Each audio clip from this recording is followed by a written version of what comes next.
कालिन्चोक भगवती। मन्दिरको धराधाम समुद्र सतहदेखि 3842 मिटर उचाइमा छ। यो सैलुङ भन्दा पनि उच्च पर्वतीय धुरी हो।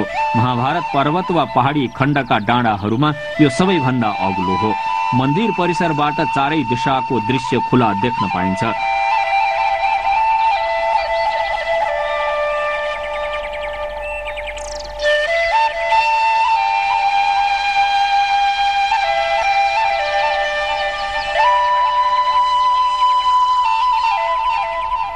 पूर्वमा एउटा पाटी बनाइएको छ।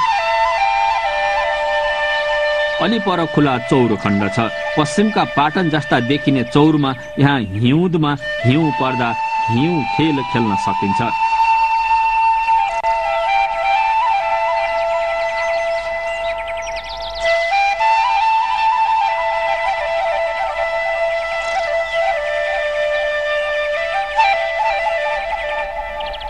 त्यसपर वनखण्ड छ।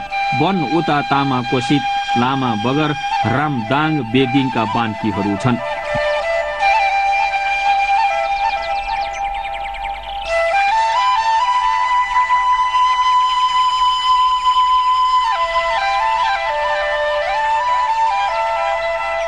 दक्षिणमा दोलखाका लाखौं डाँडा खोल्सीहरू छन्। सैलुङका सयौं थुम्काहरू छन्।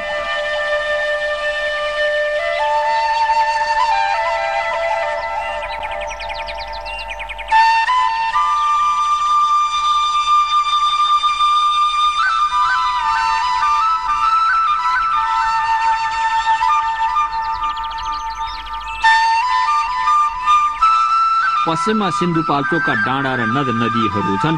आमा याङ्ग्री लगायतका थुम्काहरू छन्।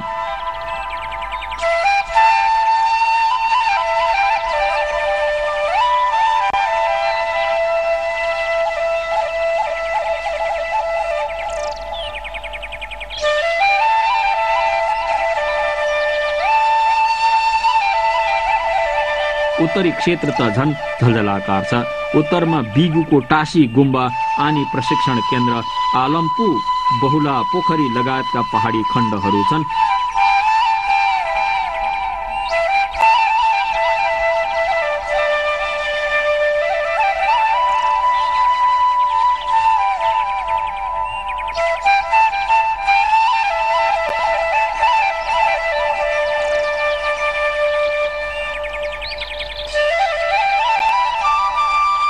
कालिन्चोकबाट हिमालय पर्वतका अनेक चुलीको चमक देख्न पाइन्छ।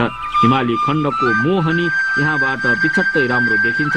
यसको टुनामा परेपछि दुनियाँले दिन बितेको पत्तो पाउँदैन।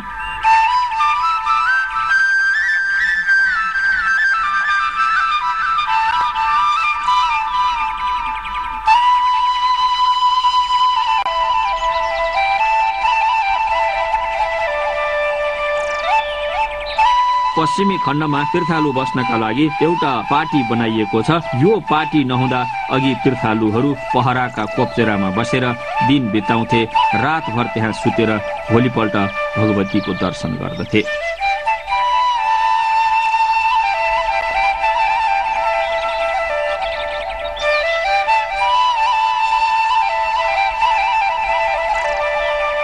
यहाँ मुख्य गरी जनै पूर्णिमाको दिनमा विशेष मेला लाग्ने गर्दछ र अरू बेला पनि देवी दर्शनका लागि त्यत्तिकै मात्रामा भक्तजनहरू आउने गर्छन्।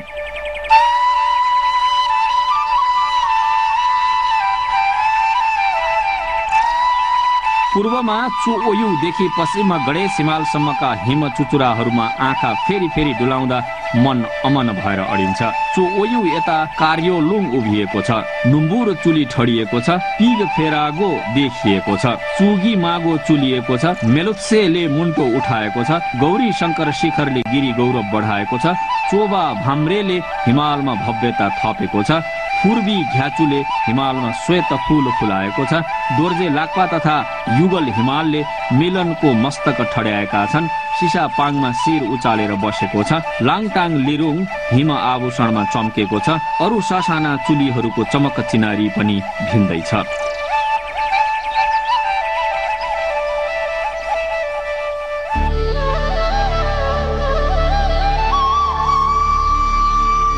हिमचुलीको माझमा गौरी शंकर हिमालको महिमा विशाल छ।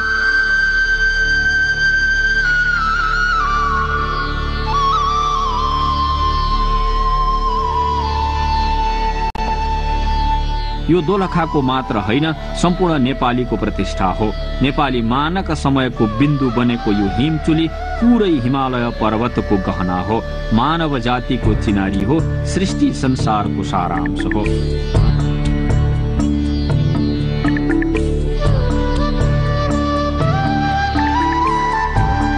7134 मिटर अग्लो गौरी शंकर पर्वतमा दुईवटा थुम्कीहरू छन्। ती मध्ये तल्लो थुम्कीलाई गौरी र माथिल्लोलाई शंकर भनिएको छ। यस पर्वतमा गौरी शंकरको निवास भएको विश्वासमा केही समय यो चुली आरोहणका लागि बन्द पनि गरिएको थियो। हिमालय पर्वत हाम्रा लागि मात्र भूगोल होइन, भावना पनि हो। हामी पर्वतमा केवल हिउँ जमेको मात्र देख्दैनौं, त्यहाँ आत्माको उघार पनि देख्छौं। हिमालय क्षितिजमा उन्मेषको उज्यालो देख्छौं।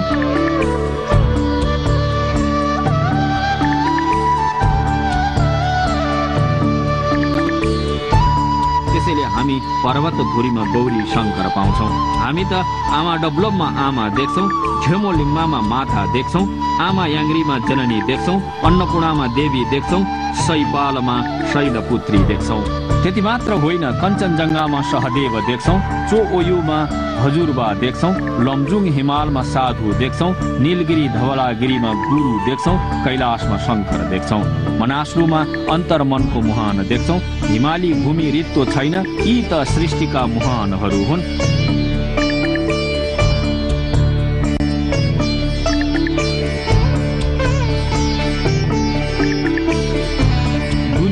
नदी किनारबाट सृष्टि सुरु भयो भन्छ, तर हामी पर्वतबाट सृष्टि र सभ्यताको सूत्रपात भएको हो भन्छौं।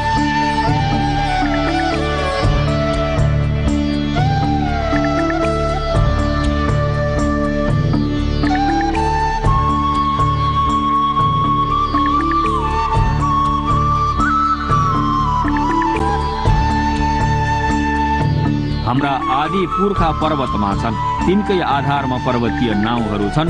यो नै पर्वतीय सभ्यताको प्रमाण हो। सृष्टिका आदि स्रष्टा गौरी शंकर निवास गर्ने नेटो सृष्टिको बिहानी हो। अनेक ऋषि मुनिहरूले तपस्या गरेको हिमकाख हामी सबैको सृष्टिको सुरुवातको बिन्दु हो, सभ्यताको निशानी हो।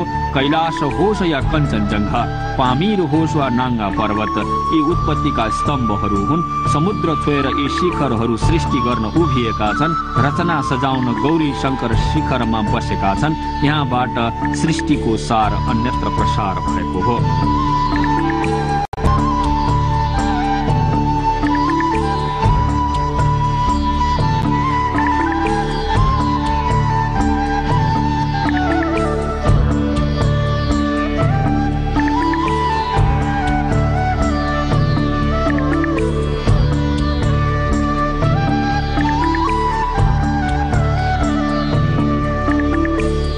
पर्वतबाट यो सन्देश पहाडी प्रदेशमा हावासँग आइरहेछ। क्षणक्षणमा हाम फाल्ने हिम पहिरोहरूले यो घोषणा गरिरहेछन्। गौरी शंकरबाट बग्ने तामा कोशीले सुसाई मार्फत यो समाचार सुनाइरहेछ। कालिन्चोकका गुफा कन्दराहरूमा यो देशना गुन्जिरहेको छ। हिमालय पर्वतमा ध्यानपूर्वक हेर्नुपर्छ, उसले शून्य दीक्षा दिइरहेको छ, गुन्ने ज्ञान बगाइरहेछ।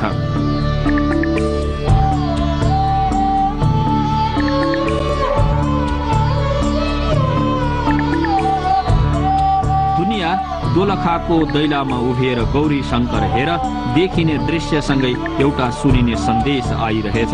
कालिन्चोकको चुलीमा चढेर उभि हेर, गौरी शंकरले हिमालयको गीत गाइरहेछन्। शंकर आफै देवी दैलामा आइरहेछन्।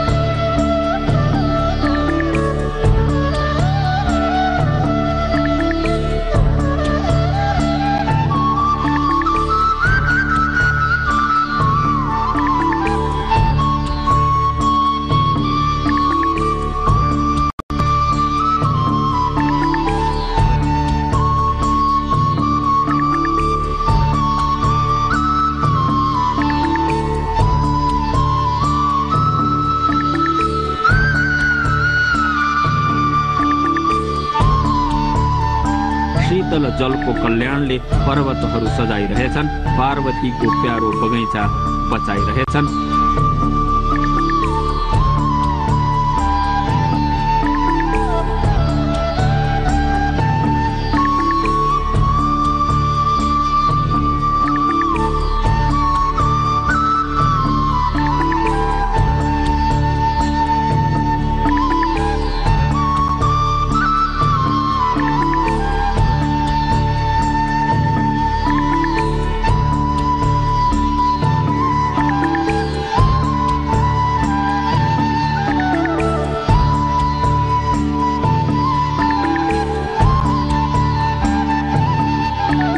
आज पनि हामी गौरी शङ्कर वरिपरिको प्रकृति, त्यहाँको वनखण्ड र नदी नालाहरूको संरक्षण गरी गौरी शङ्कर क्षेत्रलाई एउटा समुन्नत र सुसभ्यका साथै सभ्यता स्थलको रूपमा विकसित गर्नु छ। केवल पर्यटनका कुरा गरेर होइन, हामी सम्पूर्ण नेपाली र मानव जातिको सभ्यता स्थल रूपमा चिनाउनु छ।